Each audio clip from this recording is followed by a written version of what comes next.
Depuis toujours, des artistes dissimulent dans leurs œuvres des symboles, des secrets et des sens cachés. Le cinéma n'échappe pas à cette règle.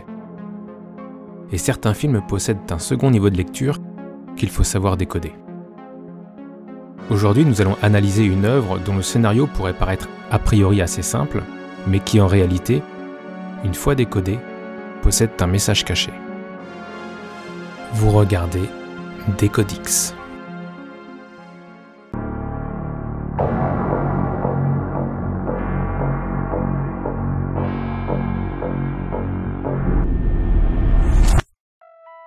Lorsque j'étais adolescent, j'adorais regarder les films Vendredi 13. Les scénarios étaient extrêmement basiques, mais il y avait un côté ultra gore qui était à la fois terrifiant et amusant. Une série de 12 films où Jason trucide, empale et découpe à tour de bras, ou plutôt à tour de machette. Les années ont passé et j'ai commencé à voir la saga Vendredi 13 avec des yeux différents. Je me suis demandé si c'était une simple suite de films gore sans réellement de sens, ou s'il y avait autre chose caché derrière le masque. Et c'est là que j'ai découvert que derrière Vendredi 13 et son simple aspect de film morbide et sanglant se cachait en réalité un véritable secret à peine voilé. Aujourd'hui, nous allons donc disséquer le fameux tueur du vendredi et je vais vous révéler ce qui se cache réellement derrière Jason. Car non, Vendredi 13 n'est pas une simple suite de films d'horreur pour adolescents sans aucun fond. Bien au contraire, il y a derrière tout ça une véritable idéologie et un message caché.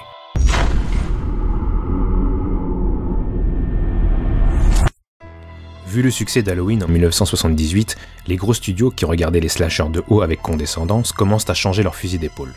Sean Cunningham, producteur de petits films qui sort d'un joli succès avec la création du film d'horreur La dernière maison sur la gauche réalisé par Wes Craven, souhaite se lancer dans la création d'un film d'horreur, mais il n'a pas l'argent pour amorcer le projet. Il a alors une idée marketing de génie. Il s'offre une pleine page dans le magazine Variety en teasant son prochain film qui n'existe absolument pas et dont il n'a même pas de scénario, mais simplement un titre, Vendredi 13. Le coup de génie fonctionne et des producteurs le contactent lui permettant de réunir les 550 000 $ de budget nécessaires. Le scénario est alors écrit en 2 semaines par Victor Muller, mais il sait que pour que le film marche, il faut que son histoire ait quelque chose en plus. Miller a alors l'idée d'ajouter un twist malin qui sera l'inverse exact de Psychose. Le fils sera mort et la mère vengeresse sera la serial killer. Le tournage commence alors en 1979, mais le faible budget, ajouté au peu d'expérience des comédiens sur le plateau, laisse penser que le tout va ressembler à un énième nanar d'horreur. Heureusement, Tom Savini, le responsable des effets spéciaux, aura alors l'idée absolument géniale d'insérer à la toute fin du film un jumpscare d'anthologie inspiré de Carrie, qui fera sursauter tous les spectateurs et naître la légende de Jason. Et donc, toute la franchise qui en suivra. Les premières projections test sont tellement concluantes que les grands distributeurs hollywoodiens se battent pour obtenir le film et c'est Paramount qui décroche le gros lot. Ils investissent immédiatement 500 000 $ dans la campagne de pub, soit l'équivalent du budget total du film. Vendredi 13 sort en 1980 dans les salles de cinéma aux États-Unis et le résultat est astronomique et dépasse Halloween avec presque 60 millions de $ au box-office mondial.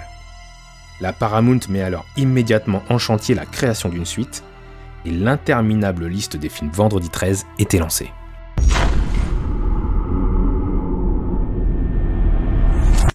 Jason Voorhees est né le 13 juin 1946. Il est le fils de Pamela Voorhees et d'un père qui a fui rapidement après sa naissance. Le petit Jason aurait pu être un enfant comme les autres, mais malheureusement, il souffrait de plusieurs malformations, dont notamment une paralysie du côté droit du visage et une tête hydrocéphale à moitié déformée. Cette apparence physique en a fait un enfant rejeté par les autres gamins de son âge et élevé uniquement par sa mère surprotectrice. En 1957, cette dernière obtient le poste de cuisinière à la colonie de vacances Crystal Lake. Mais Madame Voorhees, n'ayant pas assez d'argent pour faire garder son fils, décide de l'amener avec elle à la colonie.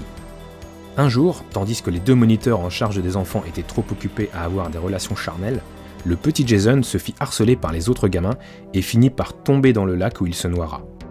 Son corps disparaîtra au fond des eaux et ne sera jamais retrouvé. L'année suivante, lorsque le camp de Crystal Lake rouvrit en été, Pamela Voorhees décida de se venger en tuant les 2 moniteurs qu'elle estimait responsables de la mort de son fils.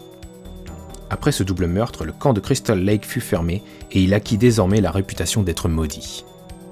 En 1979, 20 ans plus tard, des jeunes moniteurs se réunissent à nouveau à Crystal Lake pour retaper les lieux dans le but de rouvrir.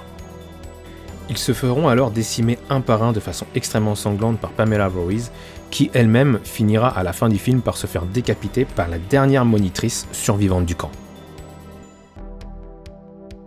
La suite de la saga nous apprendra que contre toute attente, Jason a finalement survécu à sa noyade et qu'il vit depuis tout ce temps seul, en ermite, dans une cabane dans les bois.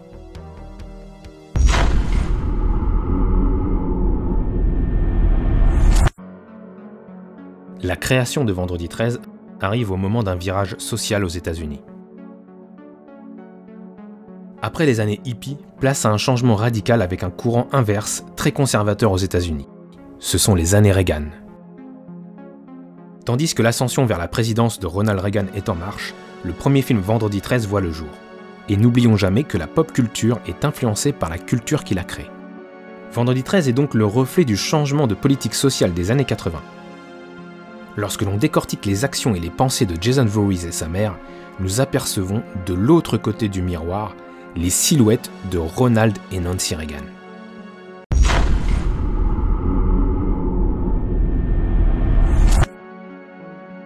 Ronald Reagan et Nancy, le couple présidentiel, représentaient la famille américaine typique du courant conservateur du début des années 80. Jason et Pamela Voorhees ne devraient a priori n'avoir rien en commun avec le couple présidentiel. Mais en réalité, le discours philosophique et politique est identique.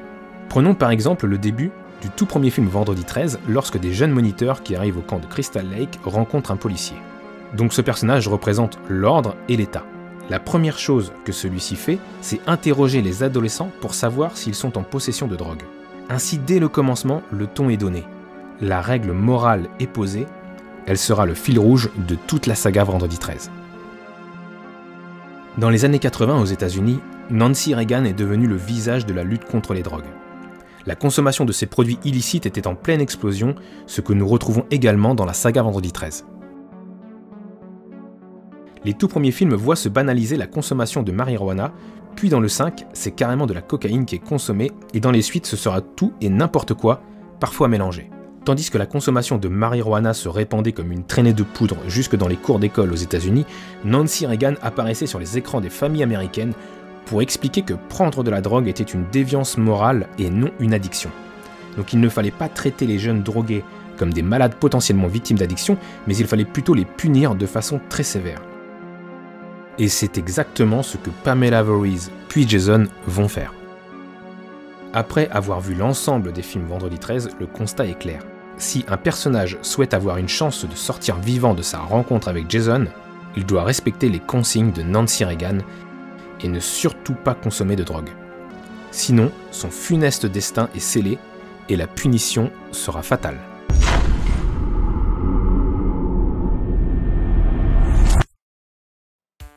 Le Parti républicain voulait ramener les valeurs traditionnelles qu'ils estimaient perdues depuis des années.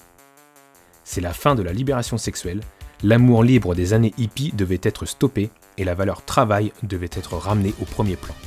C'était la mission que s'était fixée le parti, dont les Reagan étaient les chefs de file. Ici encore, le parallèle avec Vendredi 13 est frappant, puisque dans le premier film, la mère de Jason accuse les jeunes moniteurs d'être occupés à avoir des relations charnelles au lieu de surveiller les enfants, au lieu de travailler, ce qui causera la noyade du petit Jason. Elle se vengera alors et les punira définitivement. Ainsi, Pamela Voorhees et ensuite son fils Jason représentent la personnification extrême de la pensée conservatrice américaine des années 80. Prends de la drogue et tu mourras, et des relations sexuelles hors mariage et tu mourras. À ces avertissements tout droit issus de la droite républicaine viennent se greffer deux éléments faisant directement référence à l'une des branches les plus extrêmes de l'échiquier politique américain, le néoconservatisme chrétien.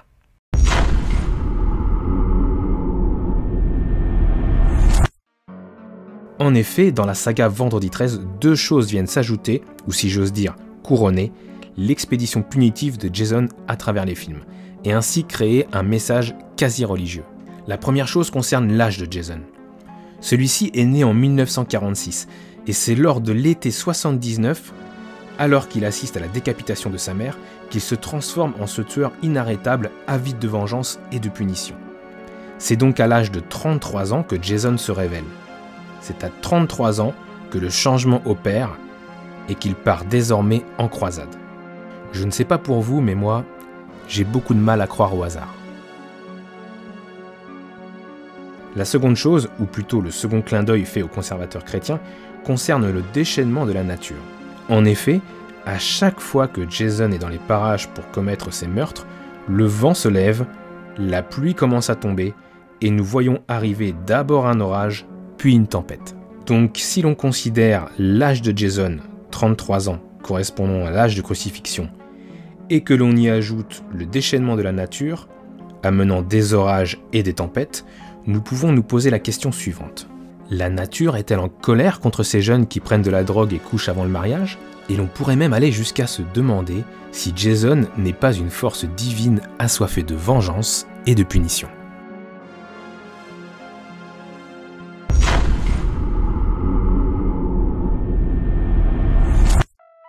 Au vu de tout ce que l'on a développé, on peut dire que le sens caché de Vendredi 13 est entièrement lié à la politique républicaine conservatrice du président Reagan.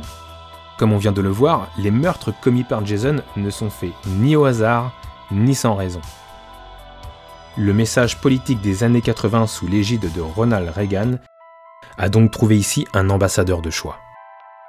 Ainsi a pu être diffusé de façon inconsciente dans les esprits des jeunes spectateurs américains le message caché suivant. Si vous êtes un jeune et que vous vous adonnez à la débauche, l'alcool, la drogue ou le sexe hors mariage, alors le croque-mitaine Jason Voorhees s'occupera de vous.